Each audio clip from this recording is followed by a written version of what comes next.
Bonjour à tous. Merci d'être présents aujourd'hui pour cette conférence sur comment reconnecter les jeunes avec leur héritage. Je me présente, je m'appelle Antonin Marin, je suis fondateur et rédacteur en chef du groupe média Le Crayon, qui comprend Le Crayon et un autre média qui s'appelle Les Pépites de France, qui reconnecte les jeunes avec leur patrimoine, on va dire, naturel. Je suis aujourd'hui avec Chloé Cartier, qui a cofondé une solution digitale pour la gestion de patrimoine au MEDOM. Bonjour Chloé. Bonjour. Je suis aussi avec Chris Laquiès qui est essayiste et auteur. Bonjour.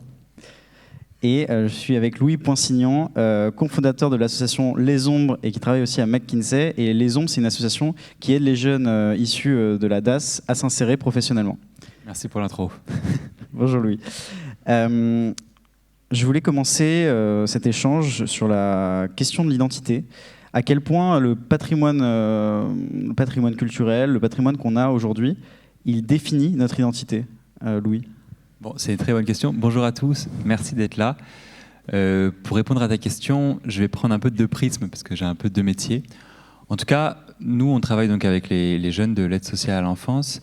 Et ce patrimoine culturel, pour tous les jeunes de France, je pense que c'est quelque chose de fondamental, principalement pour une notion qui est l'enracinement. Pour se construire de manière générale, que ce soit dans la vie personnelle, dans la vie professionnelle, je pense que c'est quelque chose de fondamental de savoir d'où on vient. Simone Veil, avec un W, le disait en 1949, « Sans enracinement, point d'avenir ». Et je pense que l'anxiété aussi, qui est très présente aujourd'hui chez les jeunes, est aussi issue de ce manque d'attachement à un patrimoine qui soit littéraire, qui soit aussi familial, qui soit culturel. Et ça ne permet pas aux jeunes d'aujourd'hui de se projeter dans le demain. On le voit aujourd'hui, il y a 60% des jeunes qui disent qu'ils se sentent seuls. Paradoxalement, ils sont connectés partout. Mais comment ces jeunes-là se sentent seuls alors qu'ils ont des réseaux? Je pense que c'est aussi une question de figure d'incarnation, d'association au patrimoine. Nous, on le voit dans les foyers, pour les jeunes qu'on accompagne, qui donc soit n'ont pas de parents, soit se sont fait retirer dont les parents se font retirer la responsabilité parentale. On construit énormément avec eux des figures d'incarnation. Ça peut être des grands écrivains, ça peut être des figures d'aujourd'hui, mais il y a un vrai besoin d'enracinement vers ce patrimoine culturel.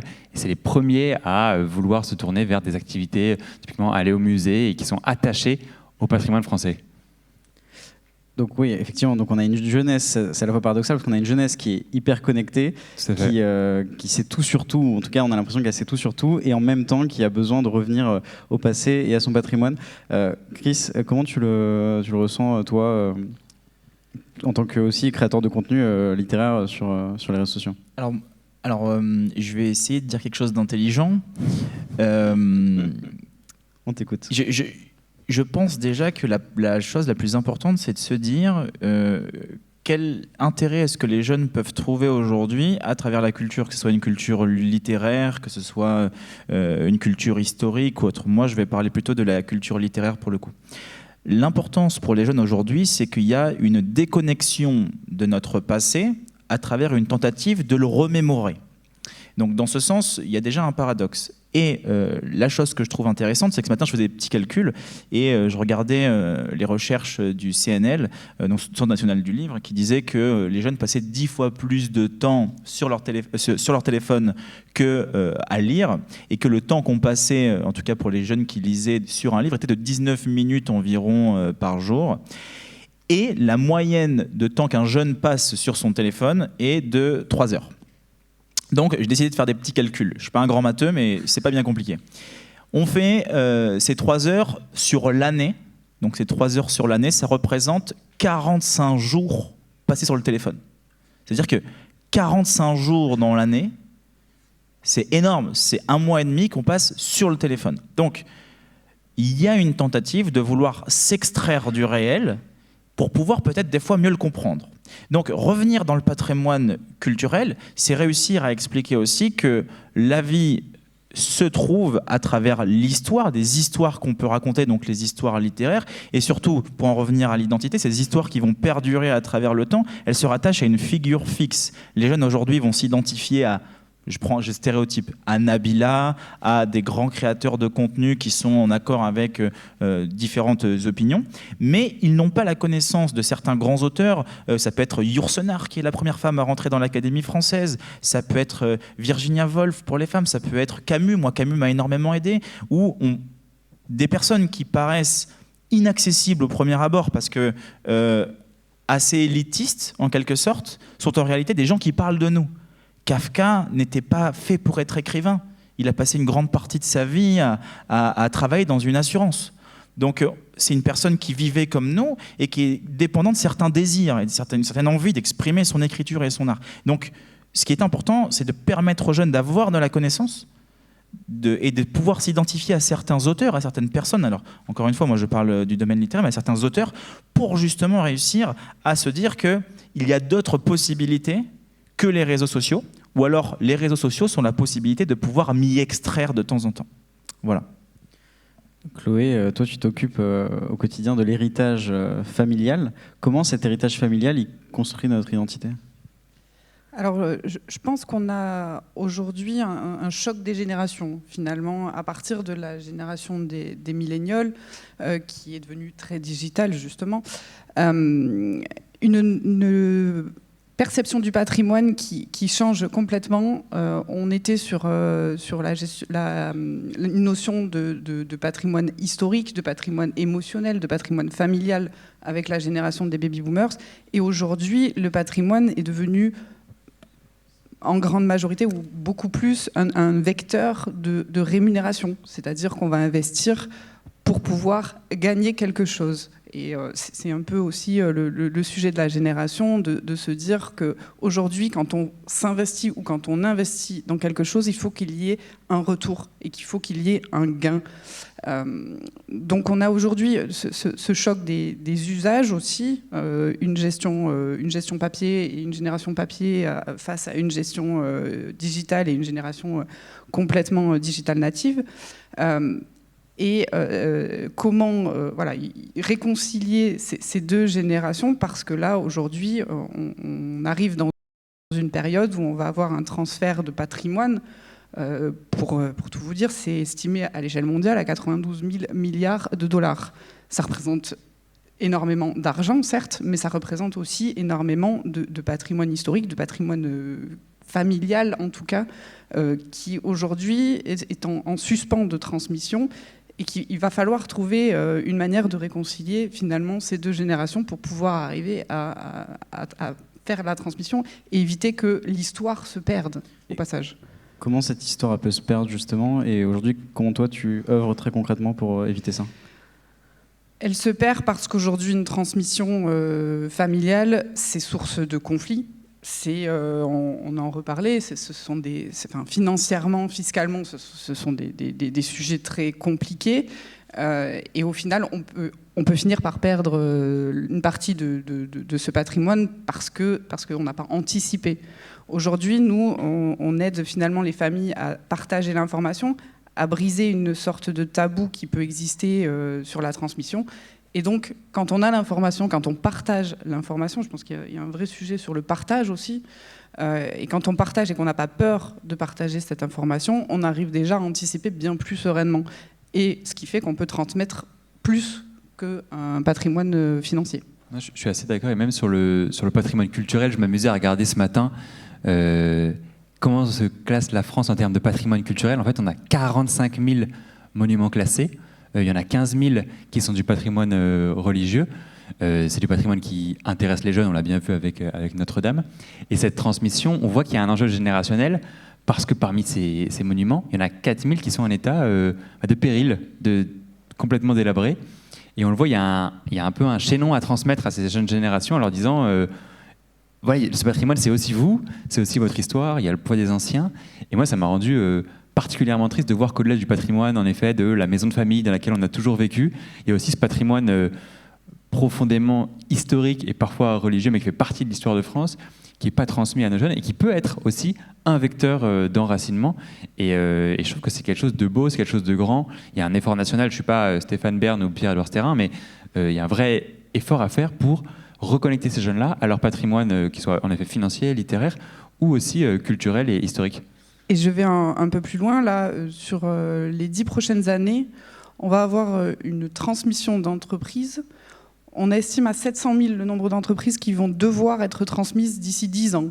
Un process de transmission d'entreprise, c'est aujourd'hui minimum 36 mois. Donc si on n'anticipe pas, ce sont des entreprises, ce ne sont pas des multinationales, ce sont des petites PME, ce sont des ETI qui font aussi la compétitivité de la France. Et ce sont des entreprises qui, faute de repreneurs, peuvent se retrouver à disparaître.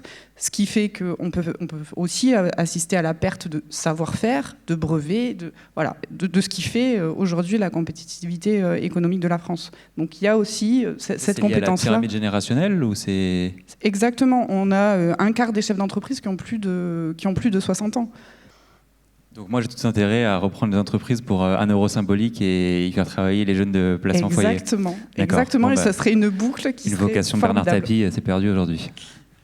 Et Louis, toi qui travailles au contact des jeunes, est-ce que tu sens qu'il y a un attachement au patrimoine culturel français, ou il y a un détachement justement de Non, il y a un vrai attachement. Je vais raconter une anecdote. Bon, dans mon association, par mon milieu social, il y a des mentors qui sont plutôt des gens aisés, et des mentorés qui sont parfois des jeunes qui sont déconnectés du patrimoine français ou qui parfois ne sont pas forcément français, typiquement les mineurs isolés étrangers. Et là, récemment, j'avais un ami qui m'a dit « Bon, j'accompagne un jeune de ton association, il me dit je veux être français, mais qu'est-ce que ça veut dire ?» Il a l'air très motivé. Et ils sont allés ensemble déjeuner dans un bouillon, voir Sganarelle et se balader aux Tuileries. Et il m'a dit « En fait, ce jeune, il avait envie que d'une chose, c'est de faire partie de ce récit national et de s'intégrer aussi par la culture. Il avait les yeux qui brillent, etc. Nous, on existe pour ça. Et je vois très bien toute cette perte parfois qu'on peut percevoir de jeunes qui seraient hors sol et plus intéressés par ces romans d'histoire et ces figures historiques. Je pense que c'est pas vrai. Je pense que c'est un vrai besoin de tous les jeunes. Victor Hugo, moi, quand j'étais tout petit, j'avais envie d'être lui. Bon, ça s'est pas fait. Mais je pense que c'est assez fondamental. Et moi, j'ai plutôt un message positif. Je le vois pour les jeunes, même qui viennent de l'étranger. C'est une de nos forces, ce récit national.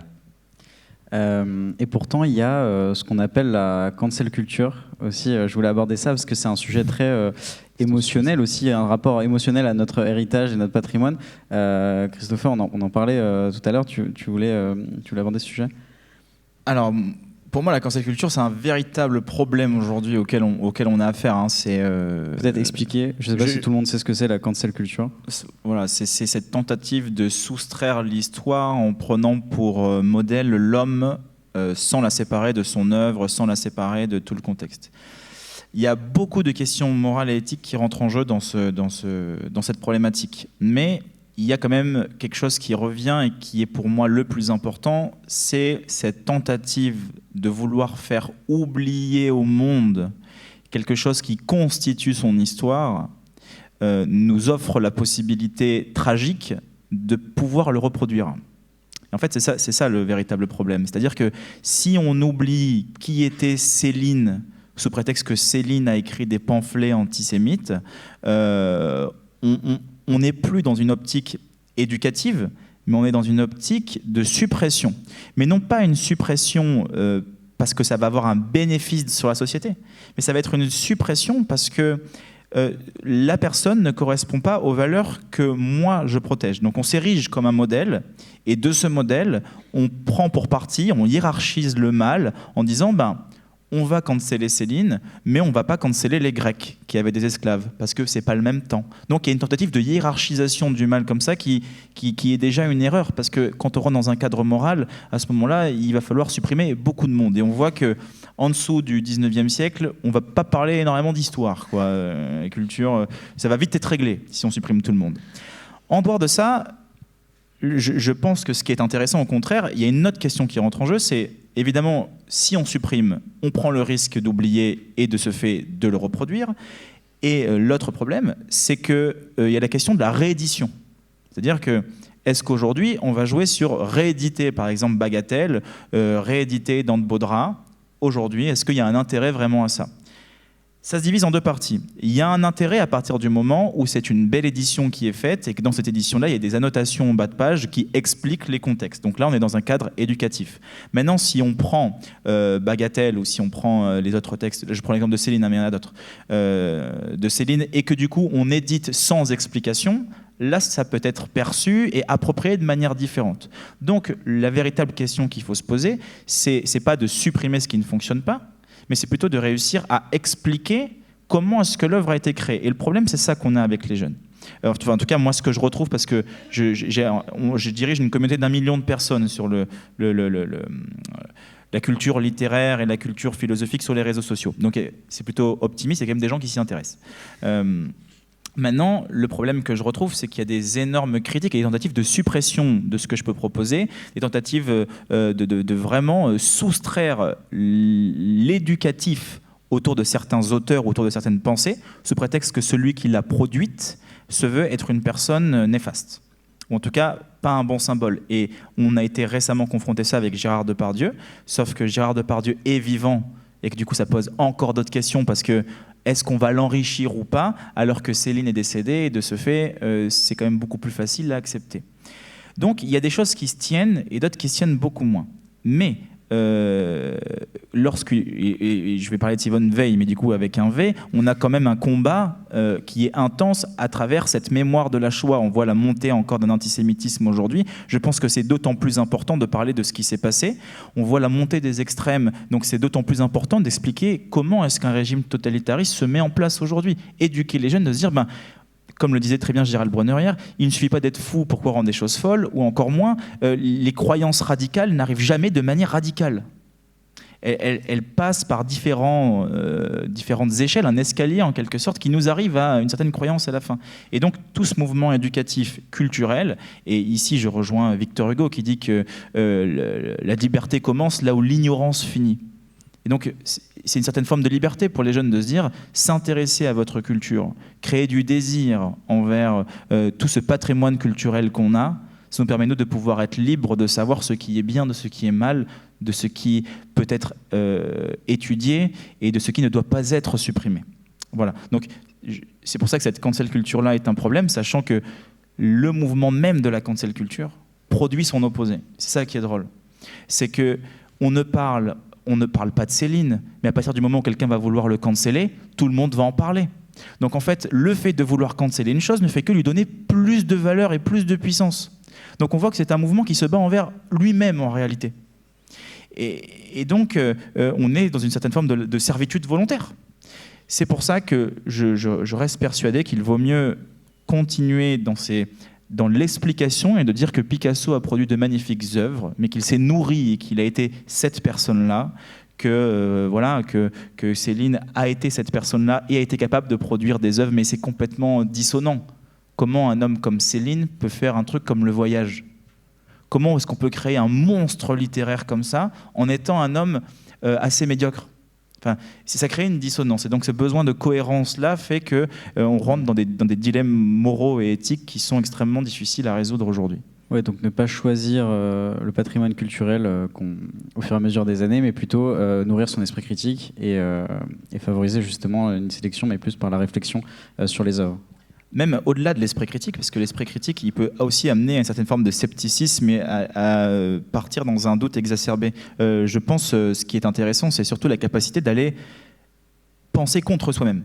C'est qu'on peut penser par soi-même, donc à travers notre autonomie, mais aussi l'autonomie, c'est aussi d'aller contre ses propres idées et de savoir remettre en question nos certitudes. Nietzsche le dit très bien, c'est pas le doute, mais la certitude qui rend fou. Le savoir est plus chez celui qui sait qui ne sait pas plutôt que chez celui qui pense tout savoir. Et donc, dans ce sens, c'est sûr qu'il y a ce travail de l'esprit à amener chez les jeunes pour pouvoir se dire, à partir du moment où je suis sûr de quelque chose et que je détiens des convictions qui peuvent me déséquilibrer sur mes opinions ou sur mes idées, c'est clair qu'il y a des questions qui sont importantes à se poser et qu'il faut réussir à aller des fois contre soi-même pour pouvoir faire évoluer cette connaissance-là. Mais est-ce que, Chloé, je m'adresse à toi là, mais est-ce qu'on peut s'abstraire de ces émotions, de ces sentiments quand il s'agit d'héritage? Alors, on peut parler d'héritage culturel, mais dans ton cas, c'est vraiment l'héritage aussi familial. Est-ce qu'on peut faire abstraction justement de ça, ou c'est intimement lié en réalité? De toute façon, quoi qu'il arrive, ça sera toujours intimement lié. Nous sommes des êtres de sentiments. On a beau se dire que l'héritage, le patrimoine, c'est financier, et oui, pourquoi ça crée des tensions? Ça crée des tensions parce qu'il y a de l'émotion, ça crée jamais des tensions parce que c'est cartésien. Effectivement, il y a de l'argent en jeu, effectivement, il y a de l'émotionnel en jeu. Et le sujet, c'est que souvent, ça arrive en plus dans un contexte qui est émotionnel. Ce qu'on constate nous aujourd'hui et ce sur quoi on travaille et ce pourquoi on œuvre, c'est pour l'anticipation de la succession, parce que souvent c'est des situations qui arrivent trop tard, et quand on s'y prend trop tard, on se retrouve dans un deuil. Une personne en deuil, quelle qu'elle soit et quel que soit son lien avec le défunt, elle va être dans l'émotionnel, donc on ne peut pas séparer ça. Et justement, en fait, préparer le côté matériel pour détacher ce côté-là et du coup l'avoir mis de côté et avoir déjà établi une stratégie, ça permet de pouvoir laisser justement la place au deuil, la place aux émotions, et quand ça arrive, voilà, on garde le côté émotionnel, et ça permet aussi de réfléchir le patrimoine différemment. On peut se dire que dans le patrimoine, il n'y a que du financier, mais en fait, oui, peut-être que la maison de famille, on veut la garder parce qu'elle a une histoire personnelle, parce que plein de choses, et pas forcément parce qu'elle elle vaut de l'argent. Mais par contre, ça coûte de l'argent. Donc comment est-ce qu'on fait l'équilibre? Comment est-ce qu'on rétablit cet équilibre-là? Mais on peut aussi choisir de pas vouloir la garder, de cancel la maison de famille et de pas continuer avec cet héritage-là aussi. Et c'est ce qui se passe, souvent, mais après, ça, je dirais que c'est des choix qui appartiennent à chacun. Et c'est malheureusement, de toute façon, c'est aussi le cycle de notre génération. C'est à notre génération aussi d'avancer sur ça, et peut-être de modifier son rapport au patrimoine. On parle d'immobilier parce qu'on parle de la maison de famille. Mais voilà, après, c'est aussi... notre génération qui a, je rebondis quand même sur ce que disait Chris, on parle de patrimoine et de culture, on est sur du temps long, on est sur un temps très long. Construire un patrimoine, ça prend du temps, et aujourd'hui on est sur des générations qui ont une notion du temps qui est très instantanée, donc oui, c'est forcément qu'il va y avoir des choses qui vont se perdre, des héritages familiaux qui vont se perdre, et peut-être que dans certains cas, c'est OK. Est-ce que c'est lié à notre génération, c'est-à-dire ce qu'on disait sur la cancel culture, le fait de peut-être aussi son propre patrimoine familial, de vouloir s'en détacher? Est-ce que c'est propre à notre génération, ou à toutes les générations, on constate la même chose? C'est très très propre quand même à partir de la génération des millennials. Parce qu'avant, on avait peut-être moins de questions à se poser sur les générations précédentes. C'est-à-dire que quand même, qu'on se le dise, la génération des millennials, c'est la première génération qui, économiquement, est moins prospère que celle d'avant. Donc, il y a une fracture qui s'est créée. On l'appelle la génération la plus malchanceuse. Parce qu'il y a eu un nombre de récessions qui est bien supérieur à toutes les autres générations. Donc effectivement, à partir de là, il y a quand même une tendance, en plus avec l'émergence du digital, d'Internet, à remettre en question beaucoup plus facilement ce qui se passait dans les générations futures. On parlait tout à l'heure de transmission d'entreprise. Les générations précédentes, on ne se posait pas la question. Les familles d'agriculteurs, on transmet l'exploitation de père en fils. Mais c'était pareil dans beaucoup de corps de métier. Aujourd'hui, on a aussi, et je reboucle, une crise d'identité et de qu'est-ce que je veux être moi, indépendamment de ce qu'on me lègue. Lié à notre individualisme chacun. Tu voulais intervenir, Louis? Oui, je disais, c'est vrai qu'il y a ce sujet d'enracinement aussi familial. On le voit, et moi je suis le premier, quand je suis chez mes grands-parents, on me dit « t'es toujours sur ton téléphone, Louis ». Et je suis beaucoup moins proche de cette génération-là, je pense humainement, que l'ont été mes parents de leurs arrière-grands-parents. C'est lié à des facteurs en fait de mobilité vers le haut comme vers le bas social, mais c'est aussi lié, je pense, à un partage de l'information qui est un peu pur et parfait aujourd'hui. Et honnêtement, c'est plus stimulant pour un jeune de se dire peut-être que je serai là demain, je vais m'en sortir, plutôt que de dire je vais reprendre l'exploitation parentale, plutôt que de se dire ah mais attends, si j'ai la chance, la SCI familiale, qu'est-ce que j'en fais, etc. C'est des sujets qui ne sont pas du tout sexy, qui sont importants pour beaucoup de gens et en effet aussi pour une question plus immatérielle que financière, mais qui n'intéressent pas du tout une génération qui arrive à se projeter dans un horizon de temps de 2, 3 mois, 1 an, et qui a l'impression de tout savoir. Et comme on est passé d'une culture du savoir à une culture du savoir-être, toute la connaissance, le patrimoine historique, immémoriel, tu parlais de l'artisanat notamment, des anciens, ça compte beaucoup moins parce qu'on a envie de réinventer la roue et de remettre une pièce dans la machine à chaque fois. Et c'est vrai que c'est particulièrement difficile, notamment pour les agriculteurs. On voit qu'il y a quasiment une exploitation sur 2 aujourd'hui qui ne trouve pas de repreneur au sein de la famille. Pour en revenir à l'identité très rapidement, il y a un lien extrêmement simple entre la culture et l'identité. La culture, c'est quoi ? Ce sont des histoires. Ce sont les représentations des faits qu'on a vécus, qui ont été vécus, qui ont été réalisés, qui ont été passés. Notre identité, c'est comme, à la limite, comme pourrait dire Hume, l'ego est une fiction. C'est-à-dire que ce qu'on est aussi l'histoire qu'on se raconte de nous-mêmes. Donc, l'histoire que nous créons de notre propre identité est directement liée à l'histoire dans laquelle nous vivons, dans laquelle nos ancêtres ont aussi vécu. Donc ce que je veux dire, c'est que cette culture, elle a une importance qui est immense parce qu'elle constitue notre identité dans le sens où elle est une histoire qui se prolonge dans la nôtre.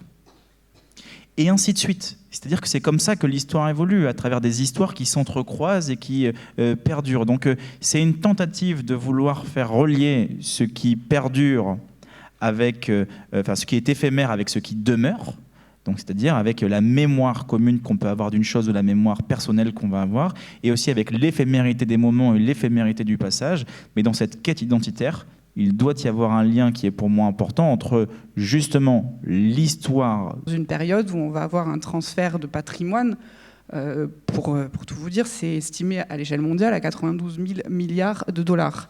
Ça représente énormément d'argent, certes, mais ça représente aussi énormément de patrimoine historique, de patrimoine familial en tout cas, qui aujourd'hui est en suspens de transmission et qu'il va falloir trouver une manière de réconcilier finalement ces deux générations pour pouvoir arriver à faire la transmission et éviter que l'histoire se perde au passage. Comment cette histoire peut se perdre justement, et aujourd'hui, comment toi tu œuvres très concrètement pour éviter ça ? Elle se perd parce qu'aujourd'hui, une transmission familiale, c'est source de conflits.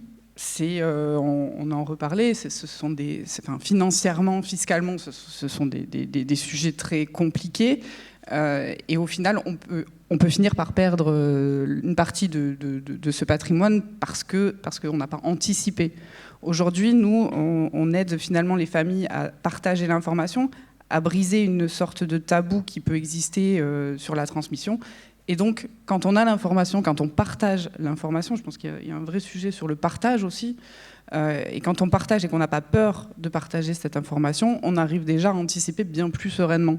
Et ce qui fait qu'on peut transmettre plus qu'un patrimoine financier. Je suis assez d'accord, et même sur le patrimoine culturel, je m'amusais à regarder ce matin comment se classe la France en termes de patrimoine culturel. En fait, on a 45 000 monuments classés. Il y en a 15 000 qui sont du patrimoine religieux. C'est du patrimoine qui intéresse les jeunes, on l'a bien vu avec Notre-Dame. Et cette transmission, on voit qu'il y a un enjeu générationnel parce que parmi ces monuments, il y en a 4 000 qui sont en état de péril, complètement délabrés. Et on le voit, il y a un peu un chaînon à transmettre à ces jeunes générations en leur disant voilà, ce patrimoine, c'est aussi vous, c'est aussi votre histoire, il y a le poids des anciens. Et moi, ça m'a rendu particulièrement triste de voir qu'au-delà du patrimoine, en effet, de la maison de famille dans laquelle on a toujours vécu, il y a aussi ce patrimoine profondément historique et parfois religieux, mais qui fait partie de l'histoire de France, qui n'est pas transmis à nos jeunes et qui peut être aussi un vecteur d'enracinement. Et je trouve que c'est quelque chose de beau, c'est quelque chose de grand. Il y a un effort national, je ne suis pas Stéphane Bern ou Pierre-Édouard Sterrin, mais il y a un vrai effort à faire pour reconnecter ces jeunes-là à leur patrimoine, qui soit en effet financier, littéraire, ou aussi culturel et historique. Et je vais un peu plus loin, là, sur les 10 prochaines années, on va avoir une transmission d'entreprises. On estime à 700 000 le nombre d'entreprises qui vont devoir être transmises d'ici 10 ans. Un process de transmission d'entreprise, c'est aujourd'hui minimum 36 mois. Donc si on n'anticipe pas, ce sont des entreprises, ce ne sont pas des multinationales, ce sont des petites PME, ce sont des ETI qui font aussi la compétitivité de la France. Et ce sont des entreprises qui, faute de repreneurs, peuvent se retrouver à disparaître. Ce qui fait qu'on peut aussi assister à la perte de savoir-faire, de brevets, de ce qui fait aujourd'hui la compétitivité économique de la France. Mais elle naît des discussions et de l'accessibilité à l'information. Il y a une accessibilité à l'information, ce qui fait qu'on propose d'abord les frites avant de manger la salade. Et donc, dans ce sens, l'accessibilité à des gens qui créent du contenu sur les réseaux sociaux, on a beaucoup plus de facilité à s'identifier parce qu'ils sont comme nous, ils parlent de nous, et en plus de ça, ils ont le même comportement que nous. Mais nous pouvons nous identifier à ces personnes parce que justement, elles reflètent un idéal. Et donc, on peut revenir à des images majeures, à de grandes images. Pour revenir à ces grandes images, qu'elles soient littéraires, historiques ou autres, c'est une notion de désir, c'est une notion de tentative de compréhension. Lorsque Spinoza dit que ce n'est pas parce qu'une chose est bonne qu'on la désire, mais parce qu'on la désire qu'elle devient bonne, c'est ce désir qui va dans le mouvement de la chose regardée. Le désir, c'est le mouvement, en quelque sorte. C'est ce qui fait persévérer l'homme dans l'existence. Et ça, c'est extrêmement intéressant, parce que si on veut amener les jeunes à s'intéresser à la culture, à s'intéresser à ces personnes-là, ça ne sert à rien de leur expliquer, ça ne sert à rien de leur dire, ça ne sert à rien de leur montrer, mais il faut leur créer le désir des pages, le désir des lignes, le désir de cette connaissance-là. Et c'est un mouvement qui est autonome, c'est-à-dire qu'on plante une graine et après c'est aux jeunes d'aller s'y intéresser par lui-même parce qu'en fait on se rend compte que cet auteur parle de nous.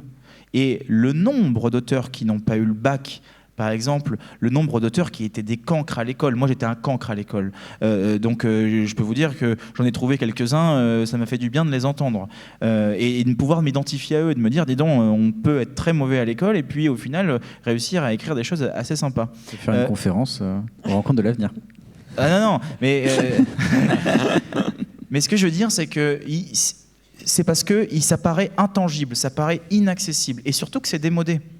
Sauf que comment fonctionnent les réseaux sociaux, et on l'a vu hier sur les autres conférences, c'est que les réseaux sociaux fonctionnent d'une manière, c'est qu'ils ne marchent que par des biais de confirmation.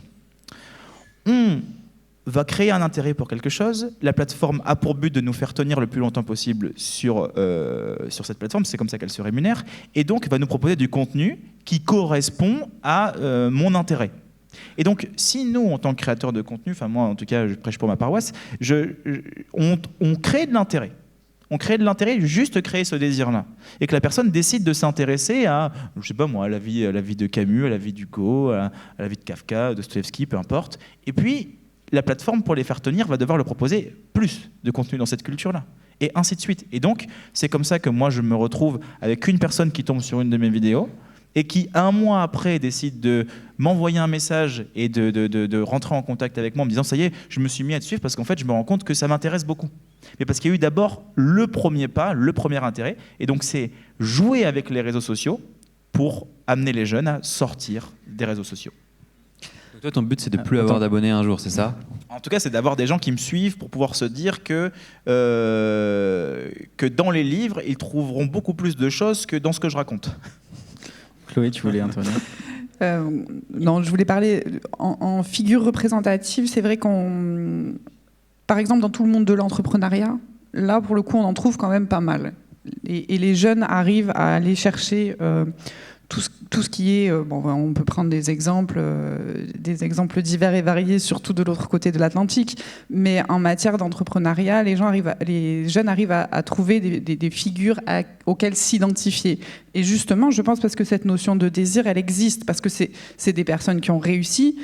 Alors oui, on a accès à beaucoup d'informations, donc on connaît leurs failles, mais on arrive quand même encore à les voir comme représentatifs de l'objectif, en tout cas, ou d'une envie d'aller chercher plus loin, plus haut, et quelque part, c'est des gens qui font rêver.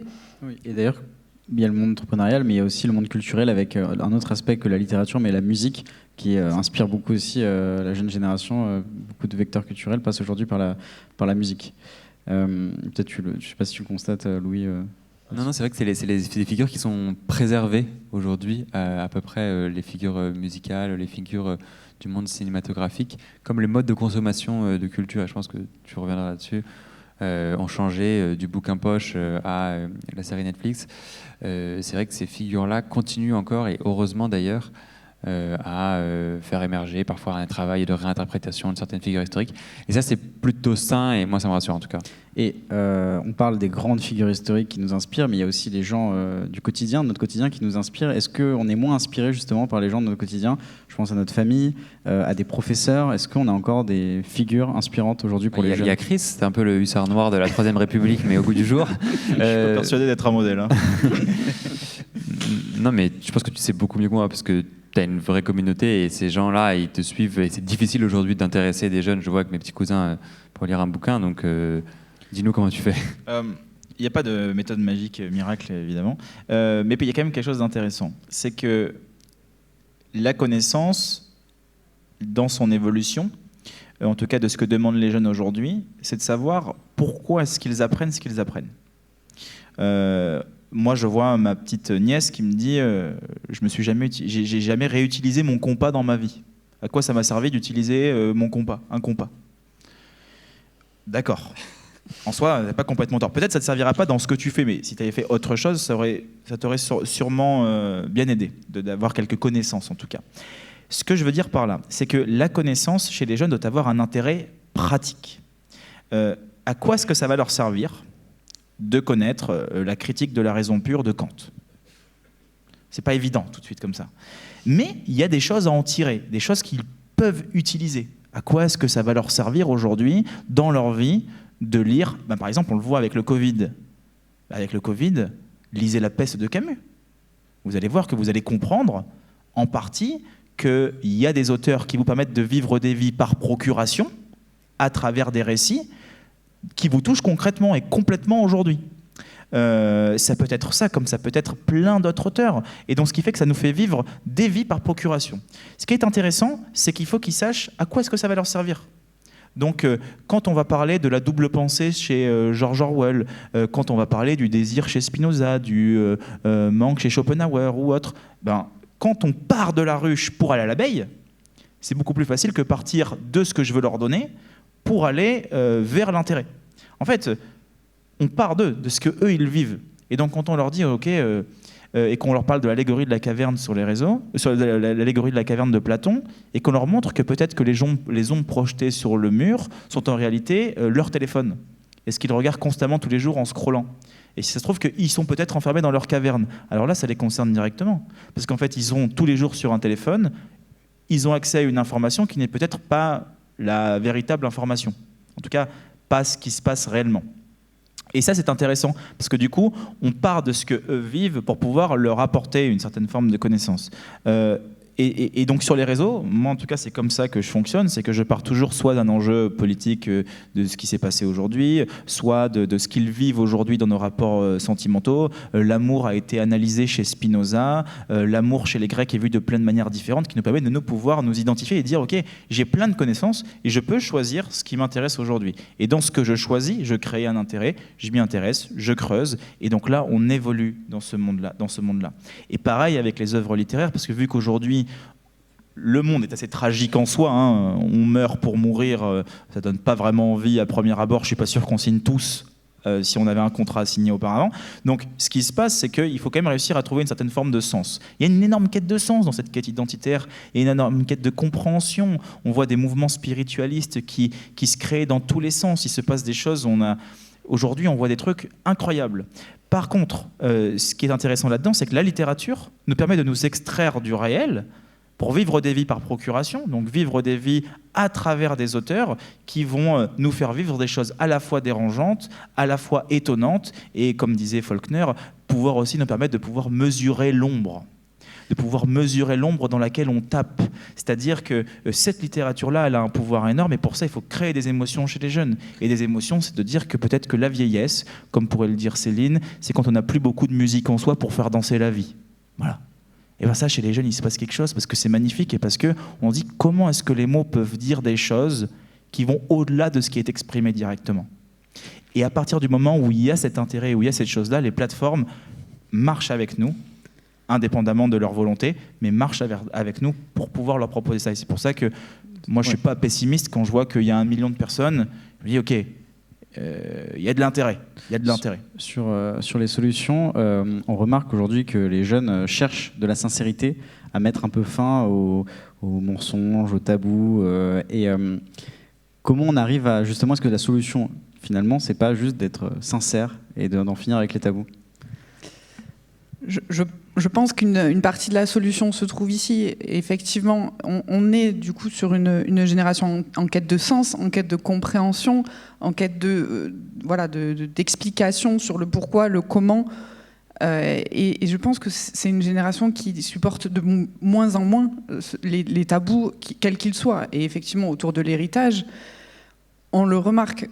Un tabou crée un conflit et qui crée derrière ce qu'on connaît sur les successions. Et aujourd'hui, pouvoir expliquer, pouvoir verbaliser, donner des mots et encore une fois, derrière, aller donner un sens à l'histoire qu'on a vécue, un sens à ce qu'on veut en faire de l'autre côté, c'est hyper important. Il faut rétablir une forme de communication. Est-ce que c'est culturel aujourd'hui, le fait qu'il y ait un certain tabou sur l'héritage, notamment, même au sein des familles? Alors c'est effectivement, il y a une part de culturel parce que c'est par exemple, nous on a fait des études aux États-Unis notamment, ils n'ont pas du tout le même rapport en tout cas à tout ce qui est patrimoine financier ou mobilier. Le rapport n'est pas du tout le même, il est beaucoup plus libre. Dans la façon de l'aborder. Les jeunes sont préparés dès le collège à l'éducation financière. Donc ils savent ce que c'est.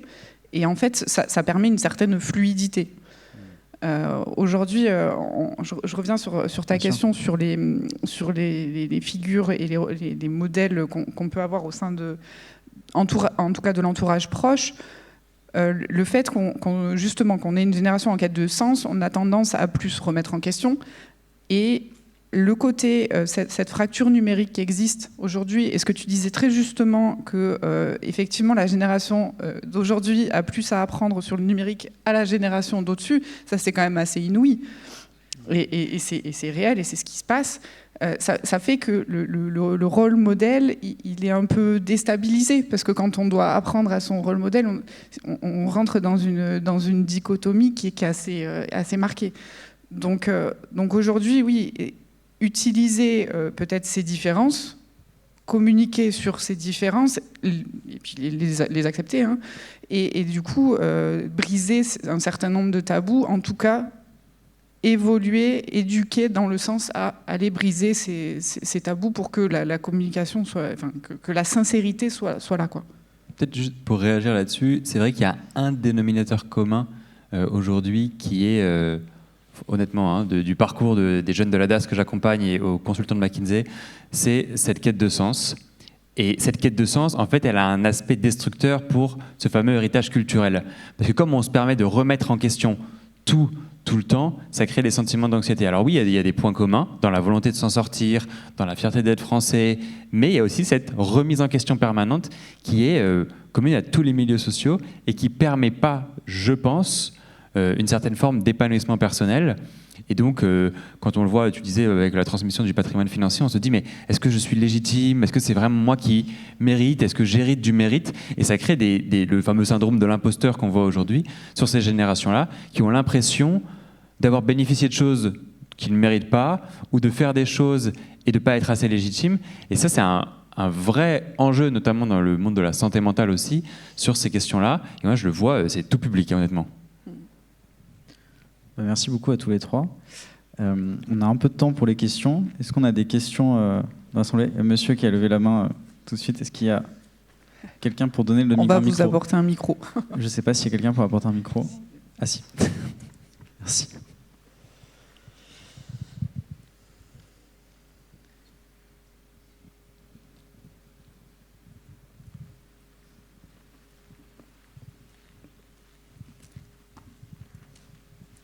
Le monsieur là-haut. Tout au fond. Qui a levé la main très rapidement.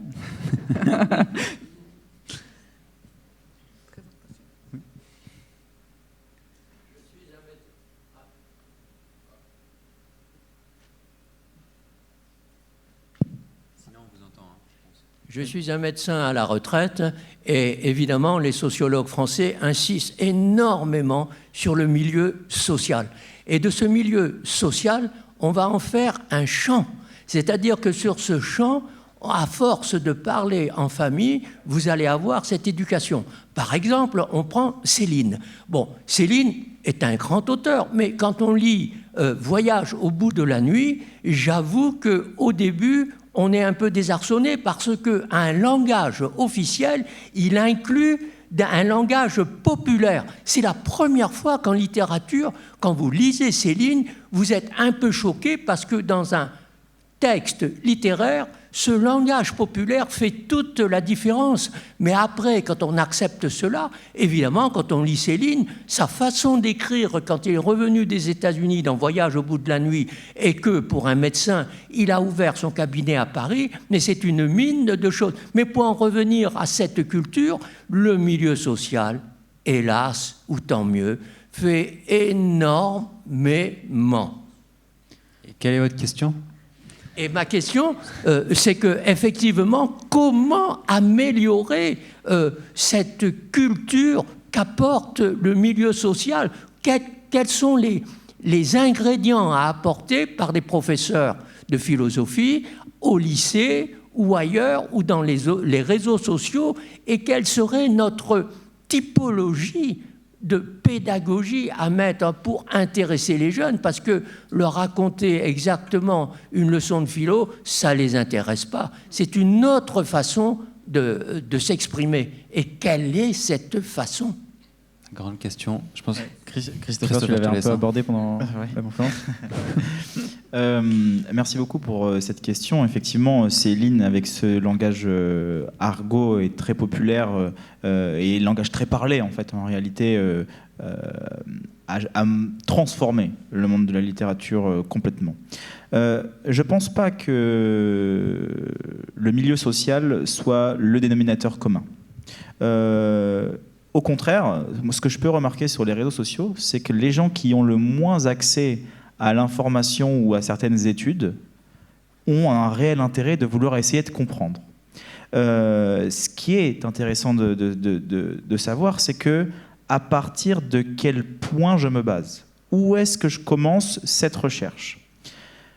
Moi, par exemple, je ne m'érige absolument pas comme un modèle, mais pour vous donner un petit exemple, moi, j'ai quitté l'école à 16 ans. Donc, vous voyez bien que je n'ai pas eu la chance de faire de grandes études, j'ai pas eu la chance de faire de grandes études. Voilà. C'était une volonté.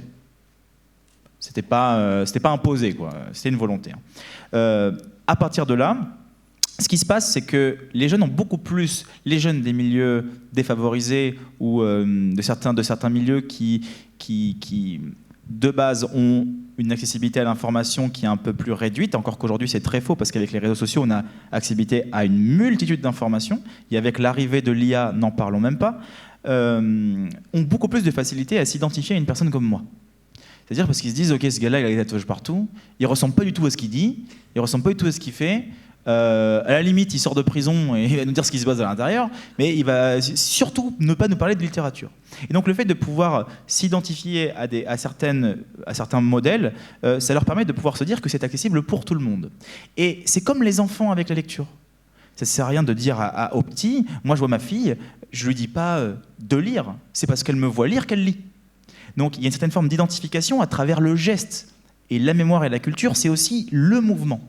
Et donc, il y a des profils qui vont avoir beaucoup plus de facilité à s'identifier à une personne universitaire. Par exemple, moi je ne suis pas universitaire, mais j'admire de grands universitaires. Il y a de grands universitaires que j'admire et que je trouve absolument passionnants. Et il y a des écrivains que j'aime énormément, comme Jérôme Ferrari, par exemple, aujourd'hui, qui je trouve est un grand styliste aujourd'hui, qui sont vivants et qui produisent des œuvres littéraires. Mais il faut aussi leur dire, à ces gens-là, et j'ai eu la chance de pouvoir intervenir dans des instituts supérieurs de droit, tout ça, donc dans des milieux qui n'appartiennent pas aux miens, dans le sens où je vais leur parler de philo et de littérature, sachant que j'ai pas mon bac et qu'ils ont tous plus de bagages universitaires. Donc, ce qui est intéressant, c'est de se dire, dis donc, on peut passer par d'autres portes, il y a d'autres possibilités, et la connaissance permet de créer des chemins noirs, de créer de nouvelles connexions. Et c'est ça qui est intéressant. Donc, il faut qu'il y ait une multitude de profils qui permettent d'apporter cette information-là et de dire qu'il y a des possibilités. Malheureusement, on ne veut pas s'ériger comme un modèle, on veut apporter des modèles aux jeunes. Mais ce qui se passe, c'est que eux, intentionnellement et involontairement, enfin plutôt involontairement, ils s'identifient à nous en disant cette personne-là, elle parle de ça alors qu'elle n'était pas prédéfinie pour faire ça. Ou en tout cas, elle n'a pas la tête de l'emploi. Et donc, c'est cette multiplicité-là qui fait que je pense qu'il faut qu'il y ait plus de mixité.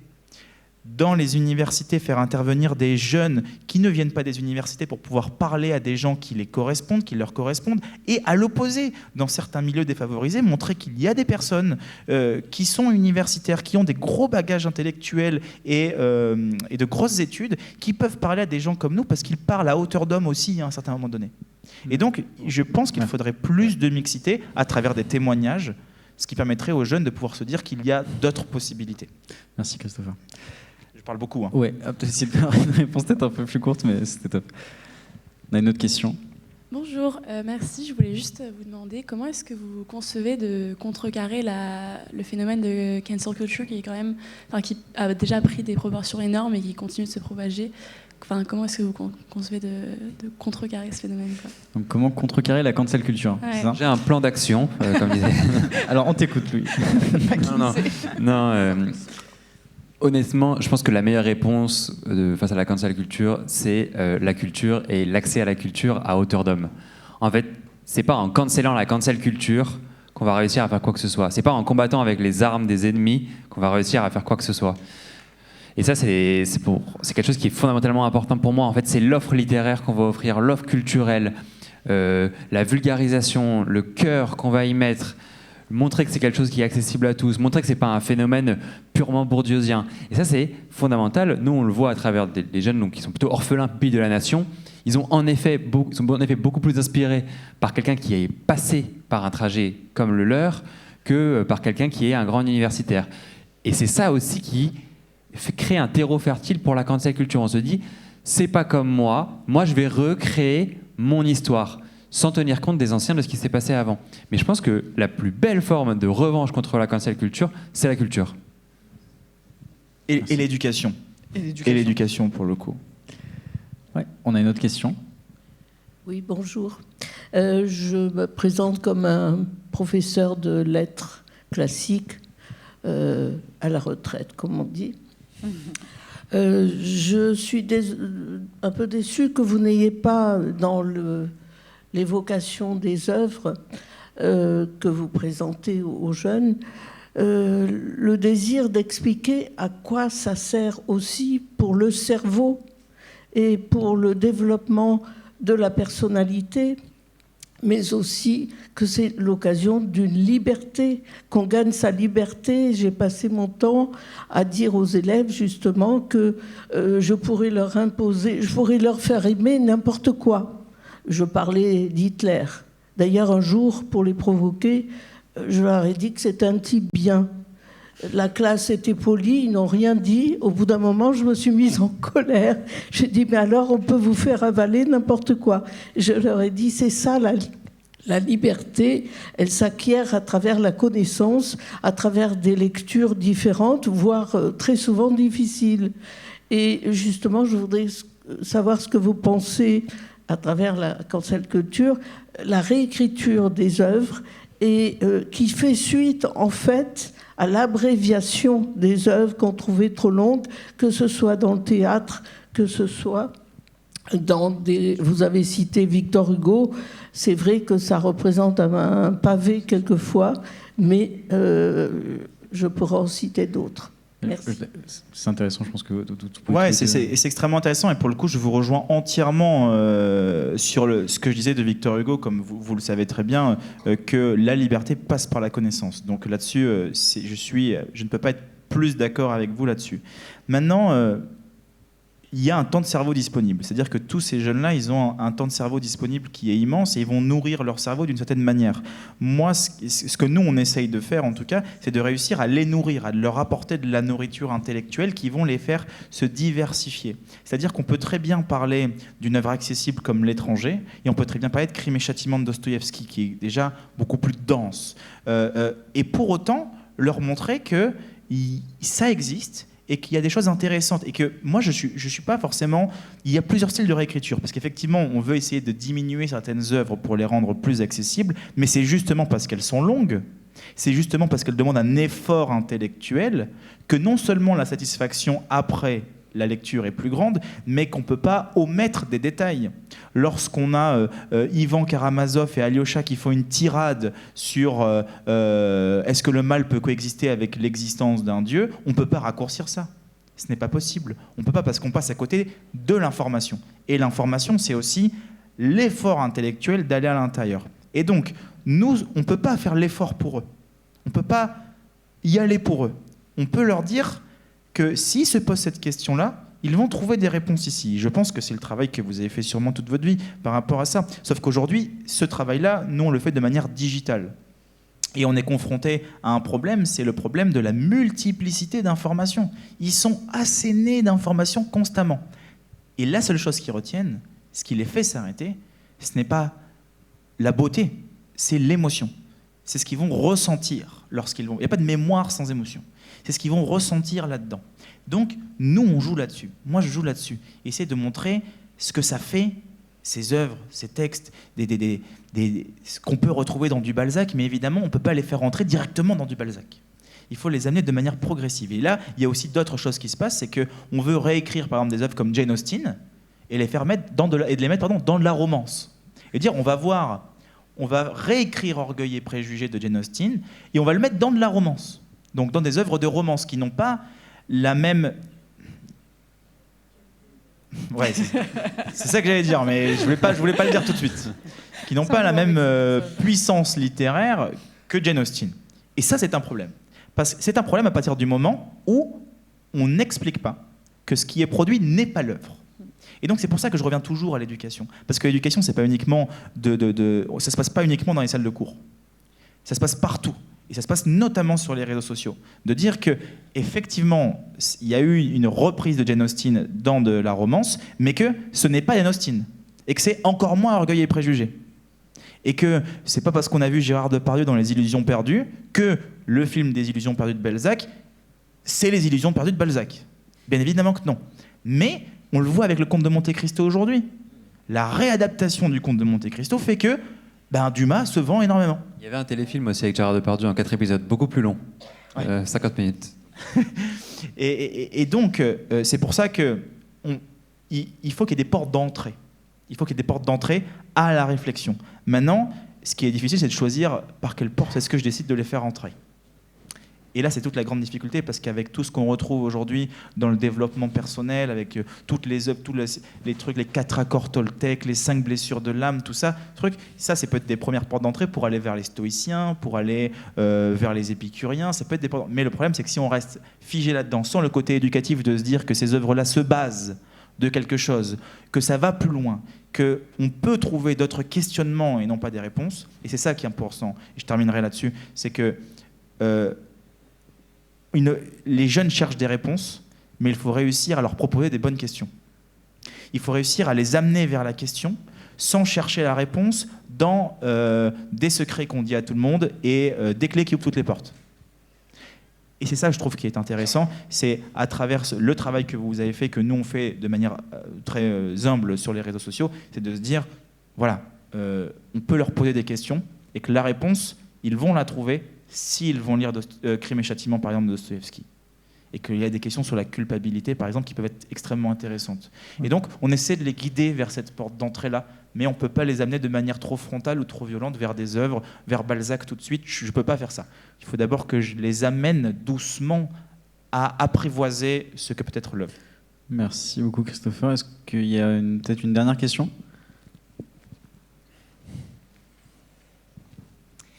Oui, bonjour. Bonjour.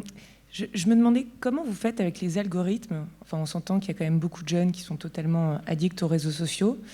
Et comment vous allez faire pour les ramener, enfin, c'est-à-dire que la majorité du contenu n'est pas forcément du contenu littéraire, du contenu très intéressant.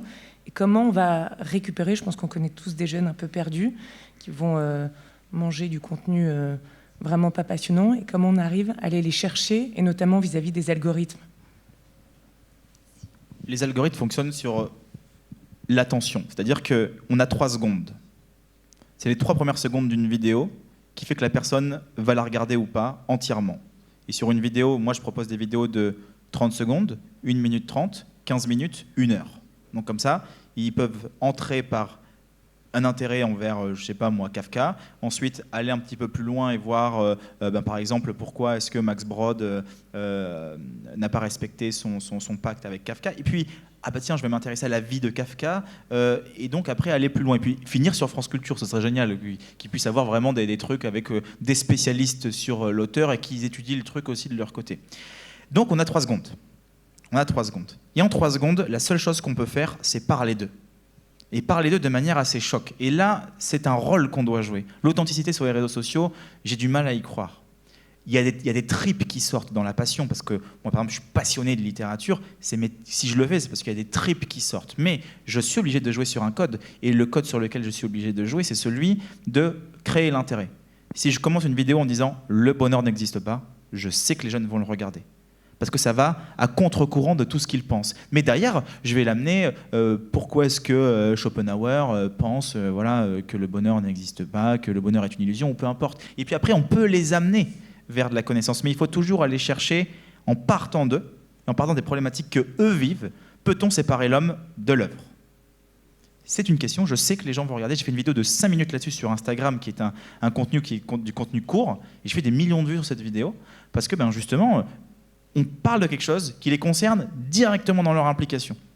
Et donc, c'est un jeu avec les réseaux sociaux que nous on fait, parce qu'on connaît un petit peu les codes, mais c'est un jeu de justement essayer de les intéresser à quelque chose pour pouvoir après leur apporter de l'éducatif, mais de manière progressive. Voilà. Merci. Ouais, on a une autre question. Oui, merci beaucoup. Je voulais vous poser une question par rapport à la littérature des jeunes. Est-ce que les mangas posent des questions ou est-ce qu'ils n'amènent que des réponses? Ouais, peut-être. Je n'ai pas lu beaucoup. Tu voulais... Non? Ou Christopher. Vous avez c'est vrai qu'on est très axé mangas, littérature sur les questions, mais... Pas trop. Moi, j'ai lu des mangas. Je m'intéresse vraiment à tout. Donc, pour le coup, il a fallu que je regarde ce que c'est que des mangas. J'ai notamment lu Naruto. Voilà. J'ai lu aussi un autre truc qui s'appelle Death Note. Voilà. Et j'y suis allé avec beaucoup de préjugés. Et je vais vous dire quelque chose, c'est que, c'est vraiment d'un snobisme, c'est que je suis le premier à m'intéresser à plein de trucs, mais je suis le premier à dire, ok, je vais pas lire du polar, parce que bon, c'est pas vraiment la littérature, tout ça. Donc je peux avoir des opinions un petit peu, des fois, puristes, régressives. Mais je me suis intéressé à Naruto, à Death Note et à d'autres œuvres qui proviennent d'une autre culture. Et je pense que c'est intéressant. C'est intéressant parce que c'est imagé. C'est une culture qui ne nous appartient pas et c'est des questions philosophiques qui les concernent directement à travers des personnages dans lesquels ils peuvent s'identifier. Par exemple, est-ce que toutes les vies se valent? Est-ce que toutes les vies se valent? Toutes les vies peuvent être jugées à la même hauteur. On peut faire un café philo si vous voulez. Hein. On a 2 minutes 49. Et cette question-là, qui est celle de Death Note en grande partie, elle peut nous attirer vers d'autres œuvres. Et nous, en fait, il faut qu'on soit dans des ponts de ralliement sur les réseaux sociaux. En partant de ce manga, qui pose des questions. Parce que, évidemment, il y a des œuvres littéraires qui n'apportent absolument rien. Et il y a beaucoup de désinformation dans plein d'œuvres littéraires. Je connais des maisons d'édition qui publient plus de désinformation que d'information. Et j'en suis pas fier. Et ce que je veux dire par là, c'est que c'est important de réussir à leur apporter ce truc sur les réseaux, de se dire, ok, vous croyez par exemple qu'on n'utilise que 10% de notre cerveau, je vais vous expliquer pourquoi est-ce que c'est faux. Vous croyez qu'on a un cerveau droit et un cerveau gauche et qu'il y a un cerveau créatif, et là, je vais vous expliquer pourquoi est-ce que c'est faux. D'accord ? Et les mangas, ce qui est bien, c'est que ce sont des histoires. Donc en fait, ils vivent d'autres vies, en l'occurrence. Ils permettent de s'identifier. Mais ce que je trouve intéressant à l'intérieur, c'est que ça pose quand même des questions. Parce que ce n'est pas un livre de développement personnel ou un livre qui va te dire comment vivre, comment devenir la meilleure version de soi-même. Pas vraiment. Tu vas tomber sur un petit jeune qui va vivre des expériences et tu vas l'accompagner là-dedans. Par contre, les questions que ça pose à l'intérieur, moi j'ai trouvé ça intéressant parce que j'en ai parlé avec des jeunes. Et en fait, on se rend compte que quand on parle de Death Note, quand on parle de Naruto, de Dragon Ball Z, tout ça, et qu'on leur pose des questions, qu'est-ce que tu as pensé, toi, du fait de est-ce que toi, tu écrirais le nom de quelqu'un que tu détestes sur un cahier pour qu'il meure? Est-ce que tu le ferais, toi? Je dis, en fait, c'est pas évident à répondre comme question. Et à partir de là, on les amène vers d'autres œuvres qui vont leur permettre de trouver d'autres questions et d'autres réponses. Si tu le fais, oui, mais quelle est la motivation qui t'a amené à le faire? Et hop, et on les amène progressivement. Donc je pense que c'est vraiment les tenir par la main, et oui, à travers les réseaux sociaux, donc c'est assez ironique, pour les amener justement à une certaine forme de connaissance dans cette évolution. Mais je n'ai jamais joué, je ne pense pas qu'il faut jouer le rôle de la sous-culture, mais plutôt de jouer le rôle du jeu dans lequel ils sont. Ils aiment quelque chose, on les intéresse sur cette chose-là et on les accompagne sur autre chose plutôt que de dire ce que vous lisez c'est mauvais, lisez ça. Et je pense qu'à partir de là, on ne fait qu'accentuer des écarts littéraires. Et je pense aussi, pour compléter un petit peu, c'est quand même un grand pan. Le manga, c'est un grand pan de la culture japonaise. Peut-être que ça, c'est pas la nôtre. Donc, à notre niveau, ça nous donne l'impression que c'est c'est différent en tout cas. Mais il y a vraiment des systèmes de valeurs qui sont très présents dans les mangas. Il y a toujours une notion du bien, du mal. Et je prends un autre exemple, One Piece. Il cherche toujours sa pièce. Et cette espèce de quête infinie avec laquelle ils peuvent s'identifier, parce que c'est toujours la quête de est-ce qu'un jour je vais trouver. Et finalement, pour eux, c'est ça leur paraît, c'est plein de sens. Parce qu'eux, ils cherchent quelque chose qu'ils ne trouveront peut-être jamais. Et finalement, d'avoir ce personnage qui cherche toujours et qui finalement se construit dans ses aventures à la quête de quelque chose qui, si ça se trouve, n'existe pas. Je pense que justement, c'est le début de questionnement et de réflexion qui peuvent amener, encore une fois, avec l'ouverture, parce qu'il y a aussi une notion d'âge. Et puis finalement, au fur et à mesure qu'on grandit, peut-être on élargit un petit peu le spectre. Et oui, on va s'intéresser à d'autres choses par le biais de réseaux sociaux ou d'autres figures qu'on va pouvoir rencontrer qui vont nous dire ah ben oui, mais tu sais, la quête de One Piece, tu peux retrouver dans d'autres œuvres des quêtes un peu similaires. Et si tu t'intéresses, finalement, tu débordes. Donc moi, en tout cas, je pense que c'est vraiment un pan de culture qu'il ne faut pas négliger, qui est important. Merci beaucoup. Merci à tous. Merci.